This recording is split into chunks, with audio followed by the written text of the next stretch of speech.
హల్లెలూయా. హల్లెలూయా. పరిశుద్ధ గ్రంథంలో చక్కని మాట మనం చదువుకుందాం. యోహాను సువార్త 3వ అధ్యాయము 1వ వచనం నుండి 7వ వచనం దాకా మనం కొన్ని మాటలు చదువుకుందాం.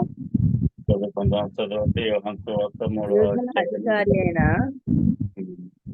యూదుల అధికారి అయిన నికోదేము అను పరిసయ్యుడు ఒకడు ఉండెను. అతడు రాత్రి అందు ఆయన వద్దకు వచ్చి, బోధకుడా, నీవు దేవుని యొద్ద నుండి వచ్చిన బోధకుడు అని మేము ఎరుగుదుము. దేవుడు అతనికి తోడై ఉంటేనే గాని నీవు చేయుచున్న సూచక్రియలు ఎవడునూ చేయలేడని ఆయనతో చెప్పాను. అందుకు యేసు అతనితో, ఒకడు క్రొత్తగా జన్మించితేనే గాని అతడు దేవుని రాజ్యం చూడలేడని మీతో నిశ్చయముగా చెప్పుచున్నాను నేను. అందుకు నికోదేము, ముసలివాడైన మనుషుడు ఎలాగ జన్మింపగలడు?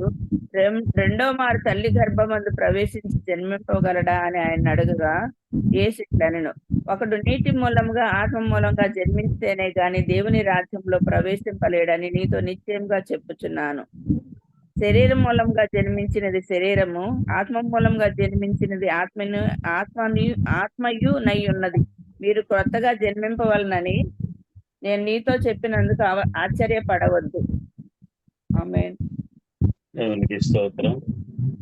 ఇందులో ఒక వ్యక్తి కనిపిస్తా ఉన్నాడు. చాలా మంది మనం అనుకుంటాము, యేసుక్రీస్తుని నమ్ముకొని బాప్తిస్మం పొందాను, నేను క్రైస్తవునయ్యాను, ఇక చాలు, నేను నీతిగా బ్రతికితే చాలు అనుకుంటుంటారు. కానీ ఇంకా కొన్ని షరతులు, బాధ్యతలు ఉన్నాయి. క్రైస్తవునిగా మారినటువంటి ప్రతి ఒక్కరికి కూడా కొన్ని బాధ్యతలు దేవుడు ఏర్పాటు చేశాడు. ఇందులో ఈ వ్యక్తిని మనం పరిశీలన చేస్తే ఇతను ఒక అధికారి అని తెలియజేస్తా ఉన్నాడు.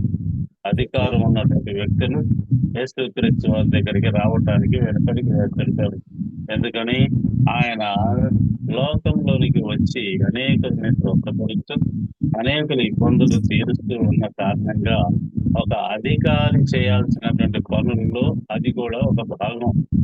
ఆయన ఇక్కడికి రావటం వలన అనేకులు అపార్థం చేసుకుంటారు. ఒక అధికారి వస్తే పగలపూట జనులందరూ చూస్తారు కాబట్టి వాళ్ళు చాలా ఇబ్బంది పడుతూ ఉంటారు. అందువల్లనే రాత్రుల్లో రావటం జరిగింది. నీకోదేమో అనుకున్నటువంటి ఈ వ్యక్తి రాత్రి పూట వచ్చి నువ్వు దేవుని దగ్గర నుండి వచ్చినటువంటి ఒక ప్రవక్తవి, లేదంటే చాలా చెబుతున్నటువంటి మాటలు అందులో కనిపిస్తూ ఉన్నాయి. అందులో ఏంటయ్యా అంటే, కాబట్టి అయ్యా నన్ను ఏం చేయమంటావు అని అడిగినప్పుడు తిరిగి జన్మించటము అనే మాట అందులో కనిపిస్తూ ఉంది. అంటే ఒకడు క్రొత్తగా జన్మించాలి అనే పదము అందులో రాస్తున్నాడు.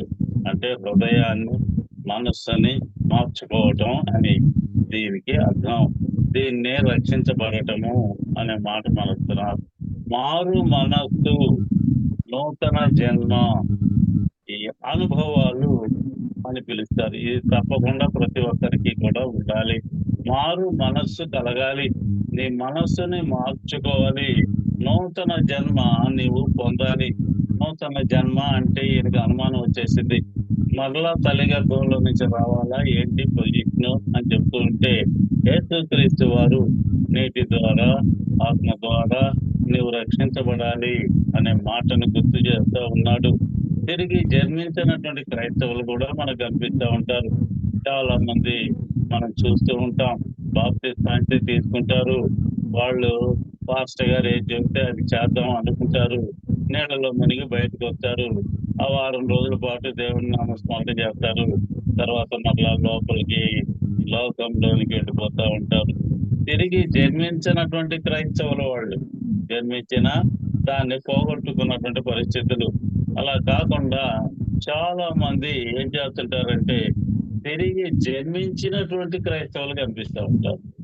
అలాంటి క్రైస్తవులకి దేవుడు కొన్ని బాధ్యతలు ఇచ్చినట్లుగా మనకు కనిపిస్తూ ఉంది. వాళ్ళు ఏమేమి చేయాలి? ఒక వ్యక్తి మారు మనసు పొంది రక్షణ పొంది ఉన్నట్లయితే వాడు ఏం చేయాలి అనేది మొట్టమొదటిగా మనం తెలుసుకోవాలి. దేవుడిని నమ్ముకుందాము అనుకున్నటువంటి వ్యక్తి ఇక్కడ యేసు ప్రభు వారు చెప్పిన మాట ఏంటంటే, నువ్వు తిరిగి జన్మించు అనే మాట. తిరిగి జన్మించడం అనేది మొట్టమొదటిది అయితే, రెండవది ఏంటయ్యా అంటే దేవాలయానికి తప్పకుండా వెళ్ళి తీరాలి అనేది. అంటే ఇప్పుడు ప్రతి దినము వెళుతున్నటువంటి వాళ్ళు కూడా మనకు కనిపిస్తూ ఉంటారు. అపోస్తల కార్యముల గ్రంథంలో 2వ అధ్యాయంలో 46వ వచనాన్ని మనం పరిశీలన చేస్తే, మరియు వారు వారేక ఏక మనస్కులై మనస్కులై ప్రతిదినము దేవాలయంలో తప్పక కూడుకొనుచు ఇంటింటా రొట్టె విరుచుచు దేవుని స్తుతించుచు ప్రజలందరి వలన దయ పొందిన వారై ఆనందంతోనూ నిష్కపటమైన హృదయంతోనూ ఆహారం పుచ్చుకొనుచుండిరి. మరియు చాలా ప్రభు చక్కగా రాస్తూ ఉన్నాడు అపోస్తల కార్యముల గ్రంథంలో. ఏంటయ్యా, వారు ఏక మనస్కులై అందరూ కలిసి ప్రతి దినము దేవాలయములో తప్పక కూడుకుంటా ఉన్నారు అనే పదం రాస్తున్నాడు. అంటే ఏంటి? ప్రతి దినము పోయేవాళ్ళు చాలా మంది ఉంటారు. అలాగే మనం చూస్తూ ఉంటే పరిశుద్ధ గ్రంథంలో రాయబడినటువంటి మాట ఏంటయ్యా అంటే, నిర్గమకాండంలో 20వ అధ్యాయంలో ఒక ఆజ్ఞ ఉంది. ఏంటయ్యా అంటే, పరిశుద్ధమైనటువంటి దినం ఒకటి ఉంది వాళ్ళకి, యూదులకు కానీ అక్కడ ఉన్నటువంటి ప్రజలకు కానీ. మోషే గారి ద్వారా ధర్మశాస్త్రంలో చెప్పబడినటువంటి ఆజ్ఞ ఏంటంటే, 7వ రోజు ఏదైతే ఉందో దానిని పవిత్రంగా ఆచరించాలి అనే మాట. అంటే ఆ రోజు ఎవరికి హాని తలపెట్టకూడదు, ఆ రోజు ఎవరికి ఇబ్బందులు బాధలు కలిగేట్లుగా ఉండకూడదు. వాళ్ళు ఏం చేయాలంటే వాళ్ళ ఇంట్లో పనిచేసే వాళ్ళని కూడా దేవుణ్ణి ప్రార్థన చేసుకోవటానికి ఏర్పాట్లు జరగాలి. అలాగే ఏంటయ్యా, ఈ విశ్రాంతి దినాన్ని వాళ్ళు పవిత్రంగా ఆచరించాలి, దేవుని మందిరానికి వెళ్ళి తీరాలి అనేది ఒక ఆజ్ఞ. ఆ ఆజ్ఞను మీరితే ఆజ్ఞ అతిక్రమము ఏంటట? పాపము అని రాస్తా ఉన్నారు. పూర్వం క్రైస్తవుల్లో చాలా మంది ఇక్కడ విశ్రాంతి దినము అంటే శనివారం నాడు పాటించేవాళ్ళు. శనివారం నాడు ఇప్పుడు కూడా చాలా సంఘాలు మనకు కనిపిస్తూ ఉంటాయి.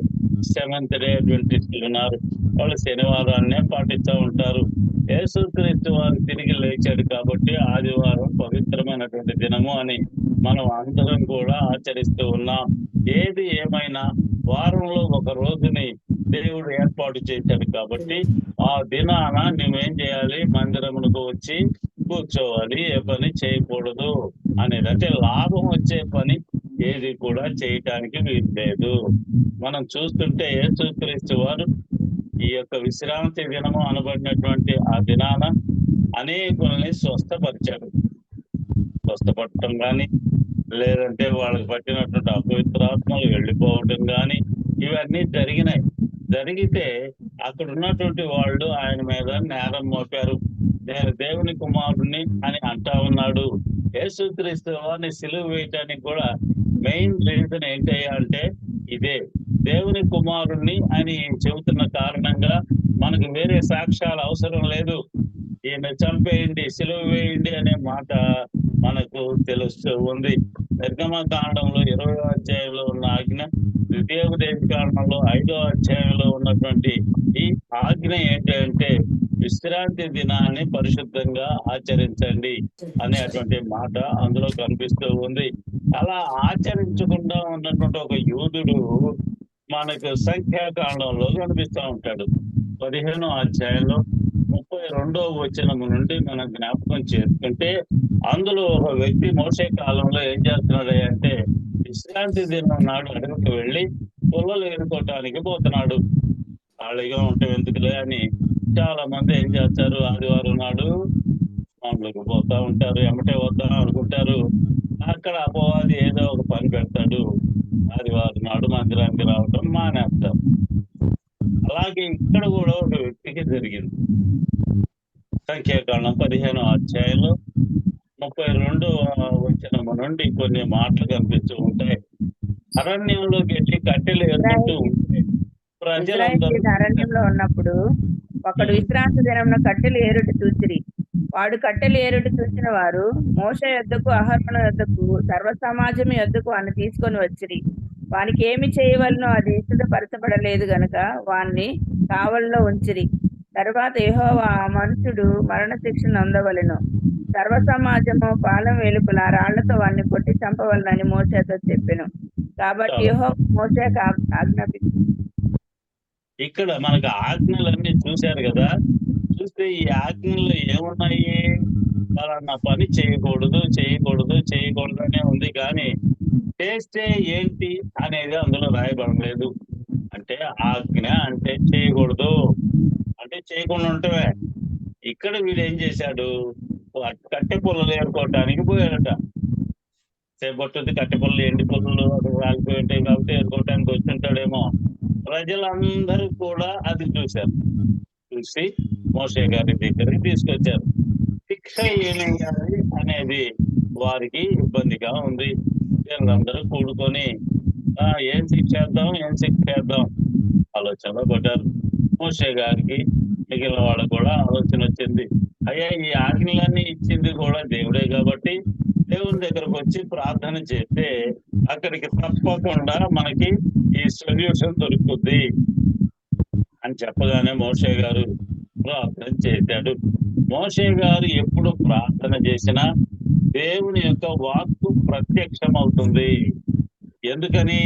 ఒక నాయకుడుగా ఒక మనిషిని నిలబెట్టుకున్నటువంటి ఆయన ఈ నాయకుడి మాట వినకపోతే, సాల్వ్ చేయకపోతే ఉపయోగం ఏముంటది ఆ నాయకుడికి? ఆ నాయకుడు ఏ పని చేయలేడుగా. ఎందుకని? లోకంలో ఉన్నటువంటి వాళ్ళు ఏ మాటలైనా చెప్పొచ్చు, కానీ దేవుడు మాత్రం ఈ నాయకుని యొక్క మాట వింటాడు.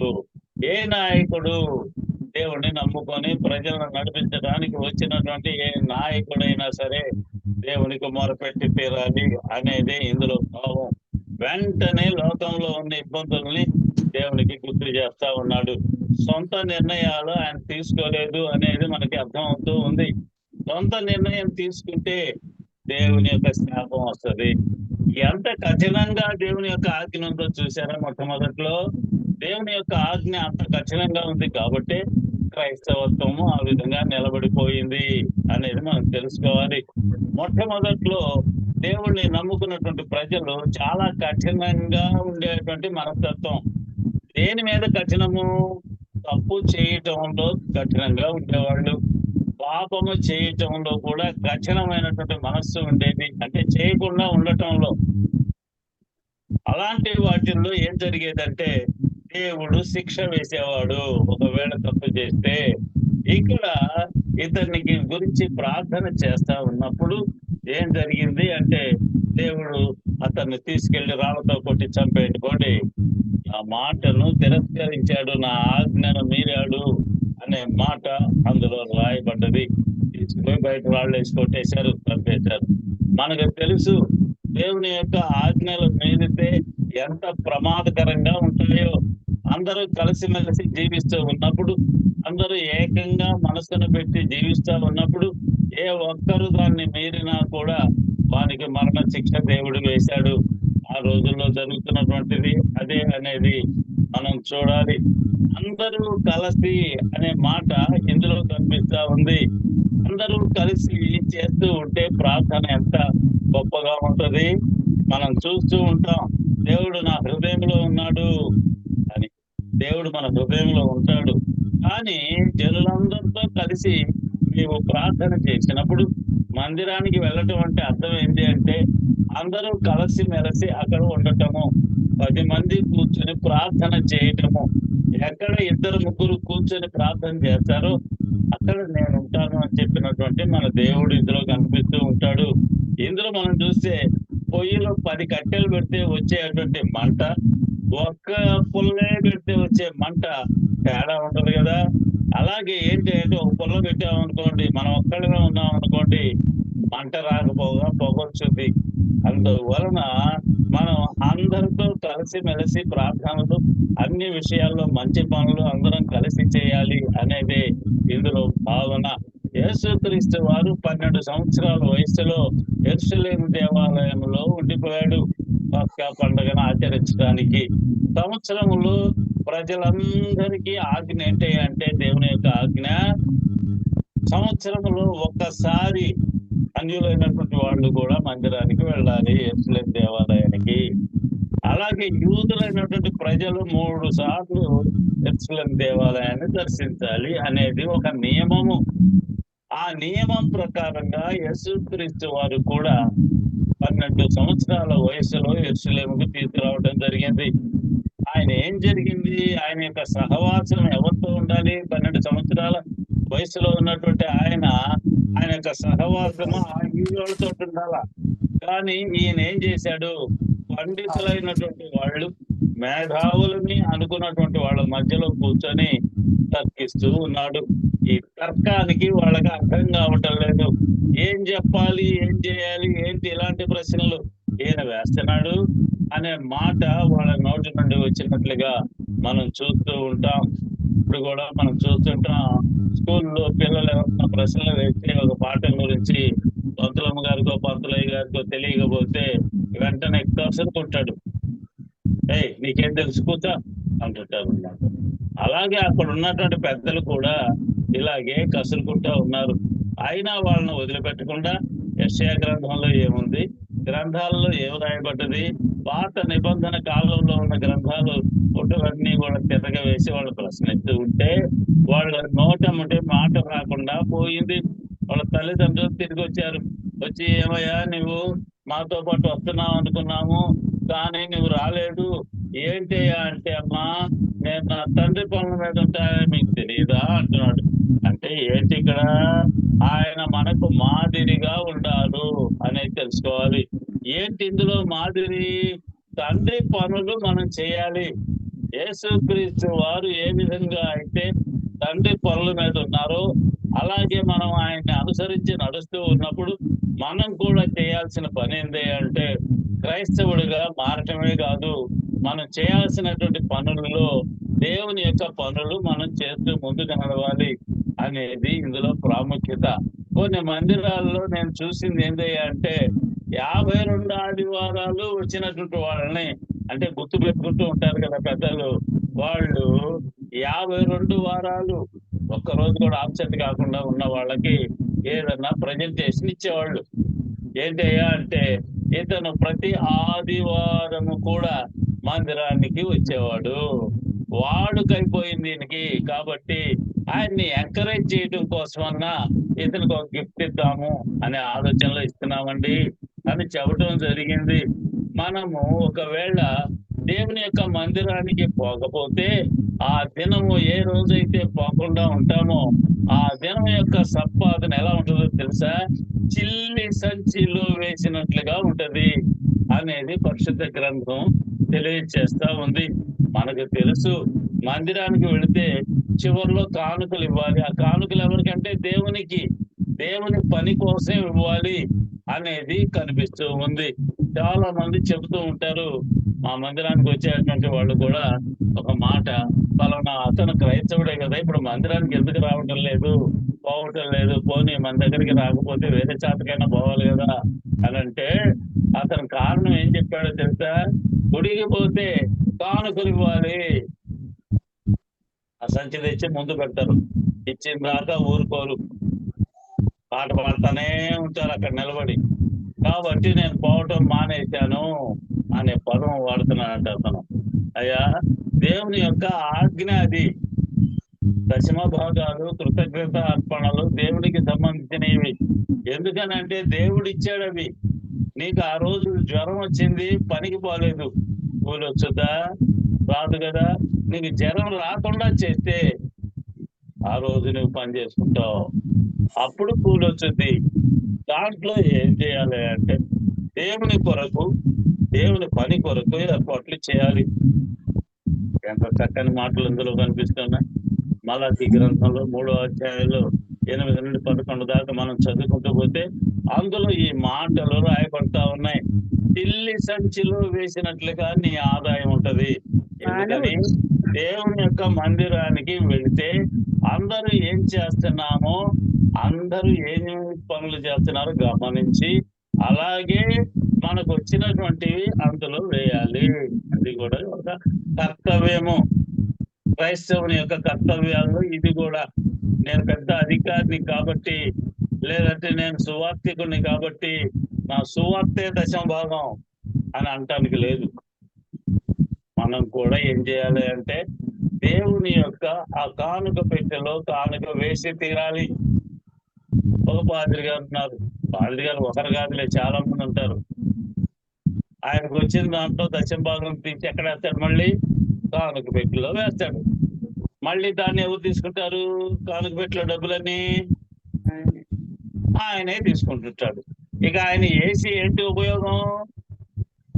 దేవుని మందిరంలో ఏమంటున్నాడు? ఇప్పుడు మనం తీసినటువంటి దాంట్లో మలాకీ గ్రంథకర్త, మనం నా మందిరములో ఆహారం ఉండునట్లుగా. ఆహారం ఉన్నట్టు దశమ భాగం అంతా మీరు నా దేవుని మందిరంలో తీసుకొని రండి.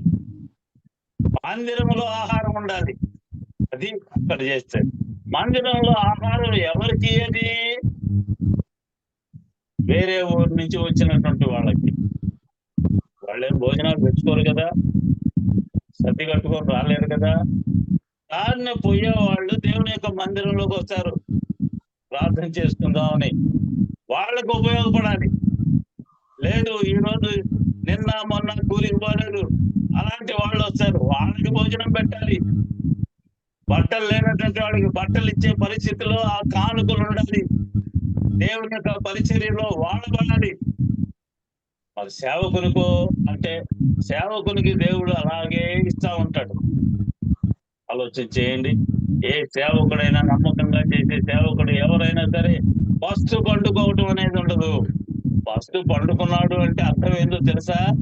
అతనిలో ఏదో లోపం ఉంది అని అర్థం. మూడవదిగా కర్తవ్యం ఉంది క్రైస్తవునికి. చూద్దాం అపోస్తల కార్యముల గ్రంథంలో 17వ అధ్యాయంలో 11వ వచనాన్ని మనం జ్ఞాపకం చేసుకుంటే అందులో రాసినటువంటి మాటను జ్ఞాపకం చేసుకుందాం. చదవండి. అపోస్తలుల కార్యాలు 17వ అధ్యాయం 17, 11. మీరు దశలోనికలో ఉన్నవారి కంటే యోగ్యులై ఉండిరి గనుక సంపూర్ణ సిద్ధ మనసుతో వాక్యమును అంగీకరించి పౌలును శీలను చెప్పిన సంగతులు అలాగునే లేవు అని ప్రతిదినము లేఖనమును పరిశోధిస్తూ వచ్చిరి. అందుచేత వారిలో అనేకులను ఘనత గల హెల్లెనీయులను, స్త్రీలను, పురుషులను చాలా మంది విశ్వసించిరి. అయితే తిబేరియాలో కూడా పౌలు దేవుని వాక్యం ప్రచురిస్తున్నాడని దశలోనికలో ఉండి యూదులు తెలుసుకొని అక్కడికి వచ్చి జన సమూహములు చేసి కలవరపరిచిరి. చాలు. మనం ఏం చేయాలి? క్రైస్తవునిగా ఎవరన్నా దేవుని యొక్క వర్తమానం తెలియజేస్తా ఉంటే ప్రతి దినము కూడా లేఖనాలని పరిశోధించాలి అనే మాట రాస్తా ఉన్నాడు. పౌలు గారు, శీల వీళ్ళిద్దరూ కూడా దేవుని యొక్క మాటలు తెలియజేస్తా ఉన్నప్పుడు అలాగున్నాయో లేవో, లేఖనాలు ఆ విధంగా చెబుతున్నాయో లేదో తెలుసుకోవటానికి వాళ్ళు పరిశోధిస్తూ వచ్చారు. లేఖనాలు తిరగేస్తా వచ్చారు. దేవుని యొక్క మాటలు తెలియజేసేటువంటి వాళ్ళు దేవుని మాటలే చెబుతున్నారా, బైబిల్లోయే చెబుతున్నారా? ఇవన్నీ కూడా మనకి ఎలా తెలుస్తాయి? అప్పటి రోజుల్లో శాస్త్రులు, పరిసయ్యులు, పెద్దలు అందరూ కూడా ఏం చేసేవాళ్ళు? వాళ్ళ సొంత మాటలు కలిపి రకరకాలుగా చెప్పేవాళ్ళు. కారణం ఏంటి అంటే అప్పట్లో శాస్త్ర ప్రకారంగా, ఏ శాస్త్రము? ధర్మశాస్త్రం ప్రకారంగా అది వాళ్ళకే తెలుసు. అది లోపల ఉంటుంది బీరువాలో. అది చదివేది ఎవరైనా అంటే వాళ్ళే, ప్రజలకు తెలియదు. కాబట్టి వీళ్ళు ఏది చెబితే అది నమ్మేవాళ్ళు. ఎందుకని? శాస్త్రి గారు ఏమన్నా చెబితే ఆ శాస్త్రములోదే చెబుతాడు కాబట్టి. శాస్త్రి అంటే ఎలా వచ్చింది పేరు? ధర్మశాస్త్రాన్ని కంఠస్థం చేస్తారు వాళ్ళు.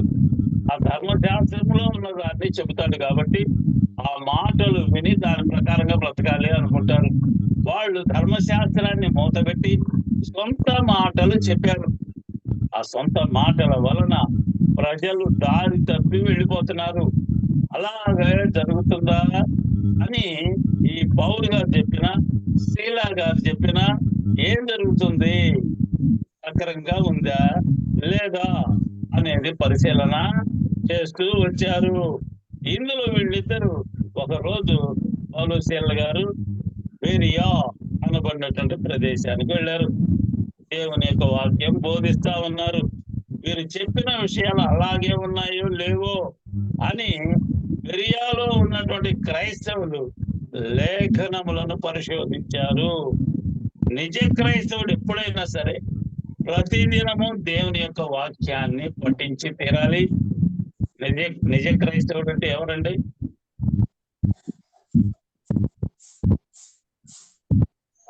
పక్కన ఆయనలండి అనుకుంటున్నారు. నిజమైన క్రైస్తవుడు ఎవరండి? దేవుని మనమే కదండి. మేము వాక్యమును పాటించాలి. అసలు విషయం మర్చిపోయారు మీరు. నిజమైన వాక్యానుసారం క్రైస్తవులుగా ఉండాలి అని కోరుకున్న మనము, అవునా కాదా? అవును. అవునండి.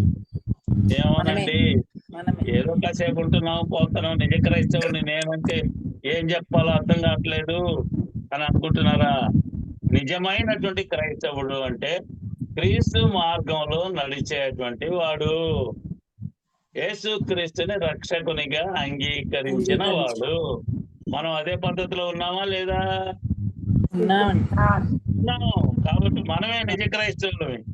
కాబట్టి మనం ఏం చేయాలి? దేవుని యొక్క వాక్యాన్ని చదవాలి, పరిశోధించాలి. నేను ఇప్పుడు చెప్పే మాటలు పరిశోధించకుండా ఇది కరెక్ట్ గా బైబిల్లో ఉంది అని మీకు ఎలా తెలుస్తుంది? అంటే బైబిల్ చదివి తీరాలి అనేది ఇందులో కనిపిస్తా ఉంటాయి. ఇందులో మనం బైబిల్ అనేది దేవుని యొక్క మనస్సు తెలుసుకోవాలా? కాబట్టి దేవుని యొక్క మనస్సు తెలుసుకోవాలి అంటే బైబిల్ని తప్పకుండా చదివి తీరాలి. ప్రతిరోజు కూడా రోజుకి 10 అధ్యాయాలు చదివామనుకోండి, పరిశుద్ధ గ్రంథంలో ఎన్ని అధ్యాయాలు ఉన్నాయో తెలుసుగా మనకందరికి కూడా. పాత నిబంధనలో 929 అధ్యాయాలు, క్రొత్త నిబంధనలో 260 అధ్యాయాలు ఉన్నాయి. మొత్తం కలిపితే 1189 ఉన్నాయి. 1189 అంటే 1200 వేసుకోండి. రోజుకు 10 అధ్యాయాలు అంటే ఒక్కసారి చదవమని నేను చెప్పటలా. పొద్దున్నే లేవగానే ఒక 5, సాయంత్రం పండుకునేటప్పుడు ఒక 5, లేదండి అంత తీరిక లేదండి మాకు 2 చొప్పున చదువుతాను, చదవండి. ఇలా 10 చొప్పున చదివితే బైబిల్ మొత్తాన్ని 8 నెలల్లో చదవచ్చు.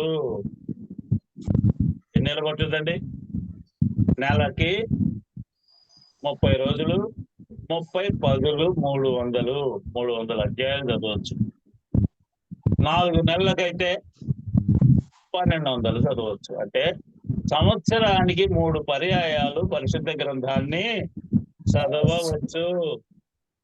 చదవచ్చా లేదా? చదవచ్చు. ఈ రోజు ఒక నిర్ణయానికి రండి. పరిశుద్ధ గ్రంథాన్ని మనం ఏం చేయాలి? చదవాలి అనుకుంటున్నాము, పఠించాలి. లేఖనాలు అంటే గ్రంథంలో ఏముందో తెలుసుకోవాలి అనుకుంటున్నాము. కాబట్టి మనం ఏంటయ్యా పరిస్థితి అంటే రోజుకి ఒక 10 లేదు 5 వేసుకుందామండి. 4 నెలల్లో చదివేది 8 నెలల్లో చదువుతాం, అంతే కదా? కాబట్టి ఈ రోజే మీరు గట్టిగా ఒక నిర్ణయాన్ని తీసుకోండి. క్రైస్తవుడు అన్నటువంటి వ్యక్తి దేవుణ్ణి ప్రార్థించాలి. ఇవన్నీ షరతులు, దేవుడు చెప్పినటువంటివి. బాప్తిసం తీసుకున్నాం, బాగానే ఉంది. మారు మనసు పొందాము, అంతా బాగానే ఉంది.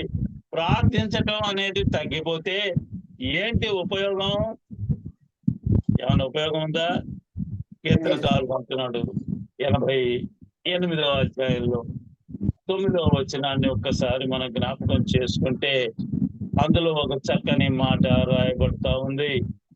యెహోవా, ప్రతిదినము నేను నీకు మొరపెట్టుచున్నాను రాస్తున్నాడు. ప్రతిరోజు క్రైస్తవులు చేయాల్సినటువంటి పని ఏందో తెలుసా? ధ్యానించాలి అంటున్నాడు. ఇందులో కీర్తనకారుడు అంటున్నాడు, యెహోవా, ప్రతిదినము నీకు మొరపెడుతున్నానయ్యా. ప్రతిదినము, ఏ ఒక్క రోజు కూడా ఆయన ప్రార్థించటం మానటలేదు. ప్రార్థనలో ఎన్నో విషయాలు ఉన్నాయి. ఎలా ప్రార్థన చేయాలో కూడా మనకు అందరికి తెలిసినటువంటి విషయమే. దావీదు గారి ప్రార్థనే దానికి ఉదాహరణ. కీర్తనకారుడు రాసిన 6వ అధ్యాయం 6వ వచనంలో ప్రతిరోజు నేను కన్నీరు విడుస్తా ప్రార్థన చేస్తున్నాను అంటున్నాడు. తన కోసం చేశాడు, ఇతరుల కోసం చేస్తున్నాడు, తను చేసేట రాజ్యము కోసం చేస్తున్నాడు, చుట్టూ ఉన్న రాజులు ప్రశాంతంగా ఉండాలని చేస్తున్నాడు, తాను చేసిన తప్పిదాలు క్షమించబడాలని చేస్తా ఉన్నాడు. ఇలాంటి పరిస్థితి మనం చేస్తున్నామా? మన కోసమే ఎప్పుడు చేస్తున్నామా, మన కుటుంబ సభ్యుల కోసం చేస్తున్నామా ఆలోచించే. ప్రార్థన అంటే మీకు అందరికీ తెలిసింది అంటే ఏంటి? అంటే ఏంటి? ప్రప్రథముగా. అర్థన అంటే అడగటము. ప్రార్థన అంటే అదే మొట్టమొదటిగా దేవుణ్ణి అడగటము. అది ప్రార్థన అంటే అంటే ప్రప్రథమంగా అంటే నిద్ర నుంచి లెగవగానే అని అర్థం. అర్థన అంటే అర్థిస్తున్నాను అంటే అడుగుతున్నాను. ఎవరిని? లేచిన తర్వాత దేవుణ్ణి అడగటము. మనం లోకంలో ఎవరిని అడుగుతాం? మనుషులను అడుగుతాం, అధికారులను అడుగుతాం. వాళ్ళని అడగటం ముందుగానే దేవుణ్ణి అడుగు అనే మాట ఇందులో కనిపిస్తా ఉంది. అనుదినము ప్రతిరోజు దేవుణ్ణి అడగటం. దేవుడు మనకి చెప్పాడు కదండి. ఏం చెప్పాడు? అడగండి మీకు ఇవ్వబడుతుంది. అసలు అడగకుండా నీకు ఎవరు ఇస్తారండి? అడగనది అమ్మాయినా సరే భోజనం పెట్టదట. అమ్మ అన్నం పెట్టు అంటేనే అన్నం పెడతారు. అడగనిదే ఏ పని కూడా పొందలేము. అడగనిదే మనం ఏమీ కూడా దేవుని దగ్గర నుంచి పొందలేము. ఎందుకని? ఆయనే నువ్వు అడిగే అన్ని అవసరాలు అంటుంటే అడగకుండా మెదలకుండా ఉదయాన్నే పడకలో లేచి నీ పనులకు పోతావా? ఉదయాన్నే లేచి ప్రార్థించు, అడుగు. అడగటంలోనే ఉంటుందండి దేవుణ్ణి అడుగు అనే మాట ఇందులో కనిపిస్తా ఉంది. పరిశుద్ధ గ్రంథంలో క్రైస్తవులు అనుకున్నటువంటి వాళ్ళు ఇంకొక పని కూడా చేయాలి. హెబ్రీయులకు రాసిన పత్రికలో 3వ అధ్యాయంలో 15వ వచనాన్ని మనం గమనిస్తే, ప్రతి దినమును ఒకనికి ఒకడు బుద్ధి చెప్పుకోండి అనే మాట రాస్తున్నాడు. ప్రతి దినము కూడా ఒకనికి ఒకడు బుద్ధి చెప్పుకోండి. బుద్ధి చెప్పుకోవటం అంటే ఎవరైనా తప్పు చేసి ఉంటే నాయన అది తప్పు అని చెప్పటం, మంచి చేస్తే పొగడటం. మనం ఒకరికి ఒకరిమి నీకు ఎదుటి వాడికి ఈ విధంగా బుద్ధి చెప్పటం అనేది జరిగి తీరాలి. నాకెందుకులే వాడితోని అనుకుంటే ప్రయోజనమేమి ఉండదు. ప్రతి దినము కూడా ఒకరికి ఒకడు బుద్ధి చెప్పుకుంటూ జీవించాలి అనేదే ఇందులో క్రైస్తవత్వంలో ముఖ్యమైనటువంటి విషయము. బుద్ధి చెప్పకపోతే ఇది కరెక్ట్ అని ఆధారనే పోతుంటారు. ఆయన ఇది తప్పు అని చెప్తే బుద్ధి చెప్పటం అంటే అదే. బుద్ధి అంటే మంచి బుద్ధి కలగాలి అంటే నీ మనసుకు సరైనదిగా ఉండేట్టుగా చెప్పాలి అనేదే ఇందులో కనిపిస్తా ఉంది. చాలా మంది ఏం చేస్తారో తెలుసా? ఏంటి నువ్వు నాకు చెప్పేది? నాకు తెలియదంటావా ఏంది? నా మార్గం నాదే, నా పద్ధతులు నావే అని చెప్పేవాళ్ళు కూడా చాలా మంది ఉంటారు. క్రైస్తవులే, పేరుకు క్రైస్తవులే, కానీ తను చేసిందే కరెక్ట్ అని చెప్పుకునే వాళ్ళు ఉంటారు. వాళ్ళకి కూడా ఏంటయ్యా తెలియజెప్పేదంటే, ఒకరికి ఒకడు ఎదుటి వాడు తప్పు చేస్తే, అయ్యా ఇది తప్పు, నువ్వు ఆదివారం నాడు మందిరానికి రావాలి, రాలేదు, అది తప్పు. కానుకలు ఇవ్వాలి, ఇవ్వటం లేదు, అది తప్పు. లేదు, పలానా ప్రార్థన చేయాలి, చెయ్యనంగానే ప్రార్థన చేయాలి, చేయటం లేదు కాబట్టి అది తప్పు. అంటే ఒకరికి ఒకడు బుద్ధి చెప్పుకోవాలి. ఎప్పుడు ఒకడే కాదు చెప్పటం, చెప్పేవాళ్ళు కూడా చాలా లోపాలు ఉంటానే ఉంటాయి అనేది. ఇంకొకటి ఏంటంటే తమ మొక్కుబడులు చెల్లించుకోవాలి అనేది. ఇందాక కొద్దిగా చెప్పుకున్నాం, మొక్కుబడులు చెల్లించుకోవాలి, కానుకలు ఇవ్వాలి అనేది. కానుకల్లో ప్రథమంగా ఏంటంటే మొక్కుబడులు. కీర్తనకారులు అంటున్నాడు 61వ అధ్యాయంలో 8వ వచనాన్ని ఒక్కసారి చదువుకుందాం.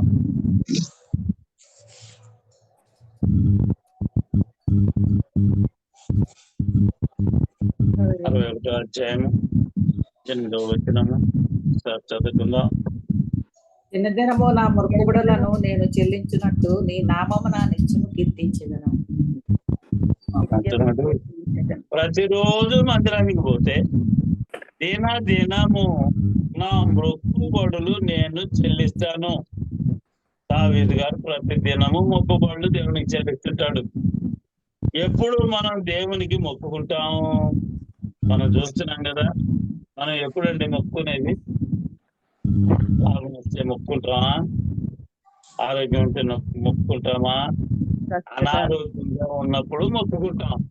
ఈ అనారోగ్యాన్ని అయ్యా నువ్వు పోగొట్టే నేను పలానాది చేస్తాను. యాకోబు గారు కూడా మొక్కుకున్నారు కదా, మోసం చేశాడు, పరిగెత్తాడు, దేవునికి మొక్కుకుంటున్నాడు.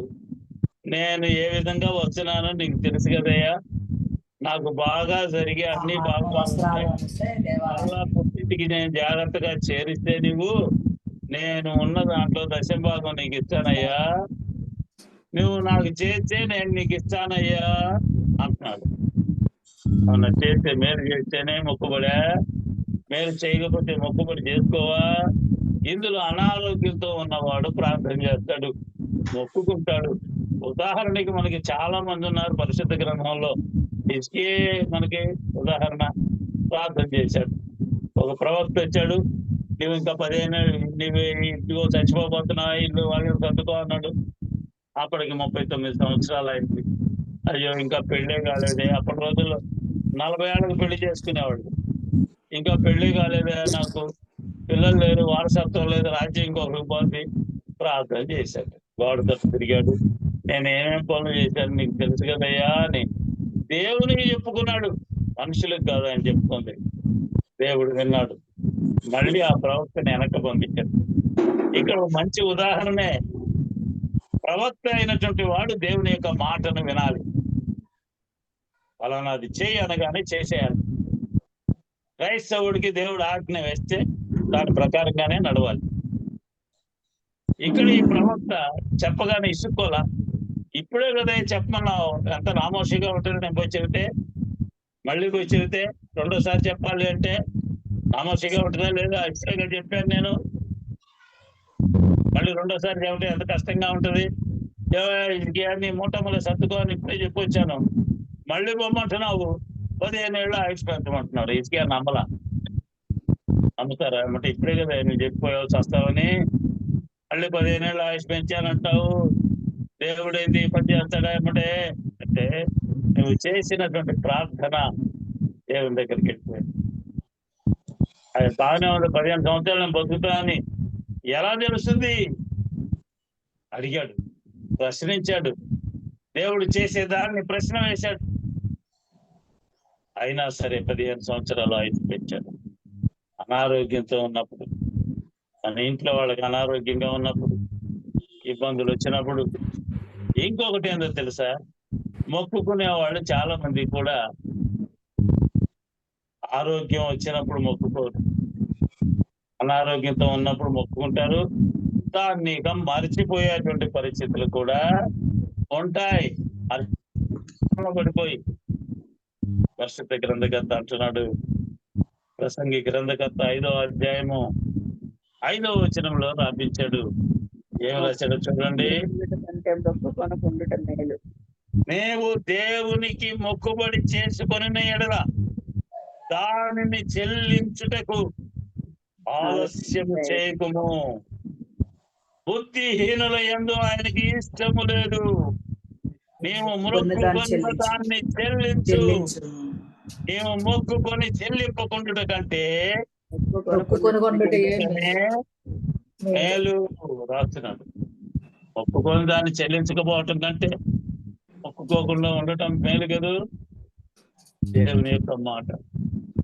మొక్కుకున్న తర్వాత ఇంటికి పోతే నాకు చెప్పకుండా నువ్వు ఎట్ట మొక్కుకున్నావు అని భర్త, నాకు పలానా ఇండియన్లుంటే ఆ వచ్చిన డబ్బును తీసుకుపోయి మొక్కుబడి కింద అటు చెల్లిస్తే నా పరిస్థితి ఏంది అనేవాళ్ళు స్త్రీలు. ఇలా పిల్లలకి పుస్తకాలు కొనాలి, ఫీజులు కొనాలి, ఇవన్నీ గుర్తు రాలేదు నీకు? పంటకు వస్తుంది, బట్టలు కావాలి, గుర్తు రాలేదు నీకు? వెంటనే మనసు మారిపోతే మొక్కుకున్న తర్వాత ఆలస్యం చేయబాకు అని రాపించాడు దేవుడు. ఆలస్యం చేస్తే అనేకమైన లోక విచారాలన్నీ కూడా పట్టుకుపోయి ఆ బుద్ధిహీనుడిగా నిన్ను మార్చేసింది. చూసారా? జయం కలిగినప్పుడు కూడా మొక్కుకున్నారు కొంతమంది, ప్రార్థన చేశారు. న్యాయాధిపతుల గ్రంథంలో 11వ అధ్యాయంలో 30వ వచనంలో మనం పరిశీలన చేస్తే ఒక న్యాయాధిపతిగా అనిపిస్తాడు. యెఫ్తా అనుకున్నటువంటి ఆయన యుద్ధానికి పోయాడు. అయ్యా, ఈ యుద్ధంలో నా సైన్యం తక్కువగా ఉన్నారు, నేను యుద్ధం చేయాలి అంటే కుదిరే పని కాదు, గెలవాలి అంటే నీ సహాయం కావాలి, కాబట్టి సహాయం చేయ అని ప్రార్థన చేస్తూ, నేను గృహానికి చేరేటప్పుడు ఏదైతే మొదటగా నాకు ఎదురుపడుతో దాన్ని నేను నీకు ఇస్తాను, మొక్కుబడి చేస్తాను. వెంటనే దేవుడు విని ఏం చేశాడు? విజయాన్ని కలుగజేశాడు. ఈ యెఫ్తా ఇంటికి వచ్చేటప్పుడు వాళ్ళ కూతురు ఒక్కగాన కుమార్తె వచ్చి ఎదురొచ్చింది. బాధపడతాడు. అయినా కూడా కూతురు కూడా ఇష్టపడది. తండ్రి చేసినటువంటి దానికి, మొక్కుబడికి కుమార్తె ఆ పో చెప్పొచ్చేవలే, నా వల్ల కాదు అన్నదనుకో, చేయగలరా? అంటే ఏంటి? తాను తన కుటుంబ సభ్యులు కూడా యెహోవాయే దేవుడు అని నమ్ముకున్నారు. ఈయనొక్కడే కాదు, తండ్రి ఏది చెబితే కుమారుడు కుమార్తె అదే అనుసరించేవాళ్ళు. అలాంటి పరిస్థితి ఉందా?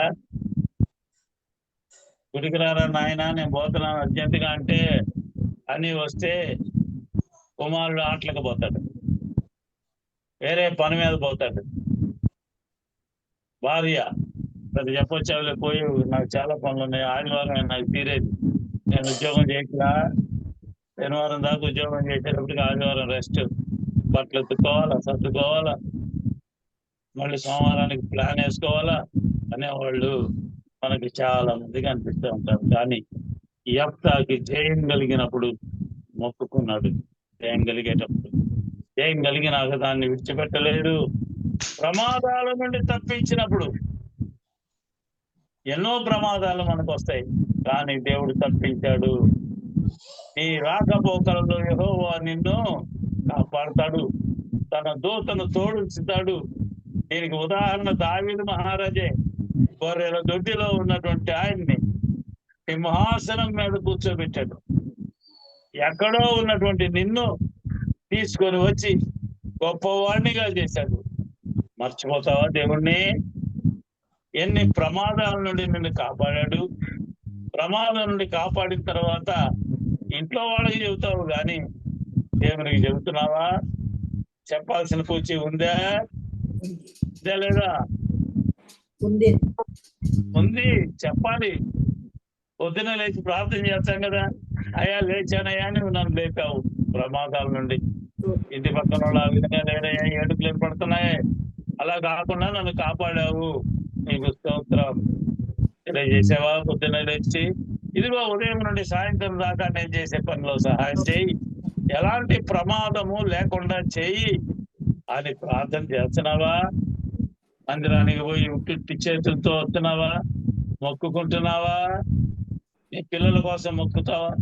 నీ ప్రజల కోసం మొక్కుతావా? చూసావా? నువ్వు ఆలోచన చేసావా? చెయ్యి. మొక్కుబడులు అనేవి మనం చూస్తుంటామండి. అన్నిలైనటువంటి ప్రజలు ఒక చాటకి పోయి మొక్కుకుంటారు. ఏమని? తల నుండి పాదం వరకు ఉన్న అన్ని కూడా అర్పిస్తారు. ఏమంటారు? నిలువు దోపిడి. నిలువు దోపిడి అండి. అంటే తల కాళ్ళ నుండి పాదం దాకా ఏ ఆభరణాలు ఉంటాయో అవన్నీ అక్కడ వదిలేస్తారు. ఎప్పుడు మొక్కుంటారు? ఒంటి మీద ఏమీ లేకుండా ఏదో ఒక నూలు పోగేసుకొని అప్పుడు మొక్కుంటారు. మామూలు అప్పుడు మాత్రం బోల్డ్ నగలు దిగేసుకొని ఉంటారు. అన్నీ ఉంటాయి. నిలువు దోపిడి అంటే అదే. అంటే ఏంటి నీ మొక్కుబడి? నిలువు దోపిడి అంటే ఒకటే, అయ్యో నేను చేసినటువంటి అన్ని కూడా ఇలా ఉన్నాయి, వాటన్నిటిని విడిచిపెడతా. నేను మరిపేడ బంగళ అనే దాంట్లో పనిచేశాను. మాకు క్యాష్ ఆఫీసర్ ఉండేవాడు, విజయనగరం నుంచి వచ్చాడు. అక్కడికి కోట్లకి వెళ్ళాము ఇద్దరం కలిసి. రాగి ఆకులు చోటు తీసుకొచ్చాడు, ఆకులు వేస్తాడు కదా, వేస్తుంటే వద్దు తీ అన్నాడు. ఏమయ్యా పాగాకులు ఎందుకు తినవంటే, నేను కాశీ పోయి దాన్ని విడిచిపెట్టేశానండి అన్నాడు. ఏం విడిచిపెట్టాలి అక్కడ? ఒకవేళ నీ పాపములను పాపాన్ని విడిచిపెట్టాలి, విడిచిపెట్టాలి. అంతేగాని రాగాకులేస్తా, తుమ్మాకులేస్తా, దాంట్లో తిన్నో దీంట్లో తిన్నో, ఏందా ఇది మంచి పద్ధతి కాదు అని చెప్పడం జరిగింది. అయినా తన మనసు ఏం మార్చుకోలేండి. హైందవులను తేలిక ఏం మారరు పరిస్థితులు. అది అనుదినము సంతోషించు. సామెతల గ్రంథకర్త అంటాడు 8వ అధ్యాయం 30వ వచనములో, నేను ఆయన యొద్ద ప్రధాన శిల్పినై అనుదినము కూడా నేనేం చేస్తాను? సంతోషిస్తాను. సంతోషం సగం బలం అనేది చాలా మందిని చూస్తుంటాం. క్రైస్తవులు చాలా సీరియస్ గా ఉంటారు. వాళ్ళు ఎంత సీరియస్ అంటే, నేను క్రైస్తవుణ్ణి, సీరియస్ చేసే పనులు చేస్తూనే ఉంటారు. సంతోష భరితనుగా నీ జీవితం ఉందా? కుటుంబం హాయిగా ఉంటే కదా నీకు సంతోషం వచ్చేది. కుటుంబం హాయిగా లేకపోతే నీకు సంతోషం ఎక్కడి నుంచి వస్తుంది? ఆలోచిస్తున్నావా? ఎప్పుడు సంతోషంగా నవ్వుతూ జీవించే జీవితము దేవుడు అనుగ్రహించేది అనేది చూస్తుంటాం. చాలా మంది సహోదరులకి మనం చూస్తుంటాం, కొత్త వస్తువులు కొంటారు, స్నేహితులను పిలుస్తారు, కొత్త వాహనం కొంటారు, స్నేహితునికి చూపిస్తూ ఉంటారు. పక్కనోడు ఏమంటాడు? సంతోషపడతాడా? సంతోషంగానే ఉంటాడా? కొంతమంది ఏం చేస్తారు? అసూయ పడతారు. క్రైస్తవుడే, వాడు కొన్నాడు చూసావా, నేను కొనుక్కోలేదు. ఈర్ష్య. సంతోషం ఎక్కడి నుంచి వస్తుంది? ఎదుటి వాడిని చూసి సంతోషించే పరిస్థితి నీకు కలుగుతుందా? దేవుడు అదే చెబుతున్నాడు, నేను ప్రధాన శిల్పిని, నేను అనుదినము కూడా సంతోషిస్తాను. నేను శిల్పకారుడిగా మారాను, అనేకుల్ని చెక్కుతాను. నేను దేవుని మార్గంలోకి చెక్కి తీసుకొస్తాను ఆ బొమ్మని. ఎవరిని? ప్రధాన శిల్పి ఏం చేస్తాడు? శిల్పకారుడు. దేవుని యొక్క రూపాన్ని చెక్కే పరిస్థితి. దేవుని యొక్క రూపం ఎక్కడుంది? ఎదుటి మానవుల్లో ఉంది. ఆ మానవుడిని చెక్కాలి, అన్ని వంకలు తీసేయాలి. అంటే దేవుని మాటలు వాడికి చెప్పాలి. ప్రధాన శిల్పి చేసేది అదే. దేవుని మాటలు చెప్పి తనలో ఉన్న వంకరలన్నీ చెక్కి పడేసి తీసేసి దేవుని ముందు నిలబెడితే ఆ శిల్పము దేవునికి సంబంధించింది. చూసావా? ఆ శిల్పమే మానవుడు. ప్రధాన శిల్పినయ్యా నేను అని చెప్పుకుంటున్నాడు ఒక ఆయన. చూసారా? అలాంటి పరిస్థితి నీకుందా? ఒక రాతిని తీసి, పనికి రాని రాయిది, ఈ రాతిని నేను చెక్కుతున్నానయ్యా, ఇదిగో లోపం తీసేయి, ఆ లోపం తీసేయి, లోకాశలు తీసేయి, నేత్రాశలు తీసేయి, అన్ని తీసేస్తున్నాను. దేవునికి వ్యతిరేకమైనవి నిలబెట్టాను నేను. ఇదిగో నేను నిలబెట్టినటువంటి ఈ యొక్క శిల్పము నేను నీ దగ్గరకు వచ్చినప్పుడు ఇది సాక్షిగా నిలబడుతుంది నీ దగ్గర. గొప్ప మాట మాట్లాడుతున్నాడు. ఆయన యొక్క దేవుని దగ్గర నిలబడ్డప్పుడు ప్రధాన శిల్పిగా ఉండి అనేకమైనటువంటి మనుష్యులను మార్చివేశాను సరైనటువంటి మార్గంలోకి. వంకరలు లేకుండా చేశాను, దేవునికి సమర్పించాను వాళ్ళని. రేపు నా వెనక నిలబడేటువంటి వాళ్ళే దేవుని దగ్గర పోయినప్పుడు నేను ఒక్కడిని ఊగులాడుకుంటా పోతే, నేను నా ద్వారా రక్షించబడినటువంటి జనాభా ఎవరు కూడా లేకపోతే ఎంత విచారం. ఒక్కడనే పోవాలి అక్కడికి, దేవుని దగ్గరికి. నా వెనక 100 మంది నిలబడితే చేయి కొట్టుకుంటా దేవునికి పోతా ఉంటే ఎంత సంతోషం. సంతోషంగా ఉంటుందా లేదా? మన క్రిస్మస్ నాడు, వగైరా పండుగల నాడు పిల్లలందరినీ తీసుకొని ఊర్లో తిరుగుతుంటాం. మొదట్లో వచ్చేది ఒకడు ఇద్దరే, కేకలేసుకుంటా పోతా ఉంటే ఇళ్లలో వాళ్ళు పిల్లలు కూడా పరిగెత్తుకుంటా అందరూ వస్తా దేవునికి స్తోత్రాలు తెలియజేసుకుంటా పోతే చివరికి వచ్చేటప్పటికి ఎంత మంది తయారవుతారు, ఎంత సంతోషంగా ఉంటుంది. ఒక్కసారి తిరిగి చూసుకుంటే అలా ఉండదా? చాలా శిల్పిగా నీవు ఉండాలి క్రైస్తవుడిగా. చూసావా? ఆయన యొక్క ఉపదేశములను వినాలి.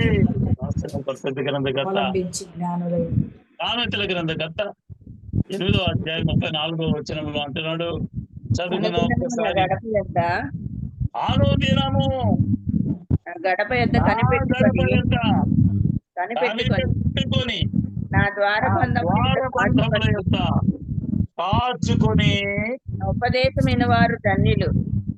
నా ఉపదేశమైన వారు ధన్యులు. దేవుని యొక్క మాట ఇది. నా ఉపదేశాన్ని వినాలి అంటే నా గడప దగ్గర కూర్చోవాలి నువ్వు, నా ద్వారబంధం దగ్గర కూర్చోవాలి నువ్వు. అటు ఇటు పోవటానికి లేదు. కాచుకొని నా ఉపదేశాన్ని నువ్వు వినాలి. వింటున్నావా? వింటే ధన్యుడివి, వినేవాళ్ళు ధన్యులు. సరే, లోకాసువార్త 10వ అధ్యాయంలో 39వ వచనాన్ని మనం పరిశీలన చేస్తే, ఒక ఆమె దేవుని యొక్క మాటలు వింటా కూర్చొని సంతోషిస్తూ ఉంది. ఇంకొక ఆమె ఏం చేస్తుంది? పని బాటలు అనుకుంటా పరిగెత్తుతూ ఉంది. పని బాటలు అనుకుంటూ ఉంటాయి కదా. దేవుడు రాపించిన కారణం ఏంటి? బాబు తిన్నా మార్త అని ఒక స్త్రీ అంత గొప్పదైనటువంటి మాట. మరియా ఆయన బోధలు వినటము ఎంతో శ్రేష్టమైనటువంటిది. ఆశీర్వదించబడినటువంటి పరిస్థితులు. క్రైస్తవులు చేయాల్సిన పని ఇంకొకటి ఉంది. ఏనాటి పని ఆనాడే చేయాలి. ఈరోజు చదువుతాం అనుకున్నాను, అబ్బా ఒళ్ళంతా నొప్పులుగా ఉంది, రేపు చదువుతాలే అన్నాం అనుకో, ఈ బైబిల్ ఎంతకాలానికి చదవాలా? మన నియమం ఏంటి?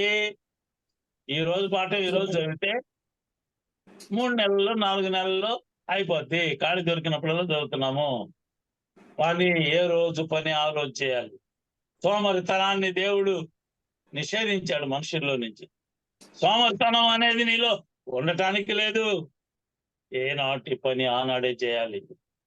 పాత నిబంధన కాలంలో ఐగుప్తులో బానిసత్వంలో ఉన్నటువంటి వాళ్ళకి ఏనాటి పని ఆనాడు చేయి, లేదంటే కొరడా దెబ్బ తగులుద్ది. అంత కఠినంగా ఉంటుందండి దేవుని యొక్క మాట. ఏనాడు పని ఆనాడు చేయకపోతే నీకు శిక్ష విధించబడుద్ది. సమయం మించిపోతుంది. ప్రతి దినము సిలువనెత్తుకొని నడవాలి క్రైస్తవుడు. లోకాసువార్త 9వ అధ్యాయం 23వ వచనంలో, మరియు ఆయన వారితో ఇట్లా అన్నాను, ఎవడైనను నన్ను వెంబడింపగోరిన ఎడల తన్ను తన్ను తాను ఉపేక్షించుకొని ప్రతి దినము తన సిలువను ఎత్తుకొని నన్ను వెంబడించాలి. ఉపేక్షించుకోవటం అంటే ఏంటి? ఉపేక్షించుకోవటం అంటే ఏంటంటే తనను తాను తగ్గించుకోవాలి. మెయిన్ రీజన్ అదే. ఎన్ని అర్థాలు ఉన్నా కూడా దాని భావం ఏంటి అంటే, నిన్ను నీవు తగ్గించుకొని ప్రతిరోజు కూడా నీకు దేవుడు అప్పగించినటువంటి దాంట్లో తన సిలువను ఎత్తుకోవాలి అనేది తెలుసుకోవాలి. ఇందులో 10 షరతులు మనం తెలుసుకున్నాం. దేవుని మార్గంలో నడిచేటువంటి మనం వీటన్నిటిని కూడా పాటిస్తూ ముందుకు నడవాలని మీకు అందరికీ తెలియచేస్తూ ఈ నా మాటలు ముగిస్తాను. దేవుడి కొద్ది మాటలు మన వినికిడిలో దీవించుగాక. ఆమేన్. స్తోత్రం. హల్లెలూయా.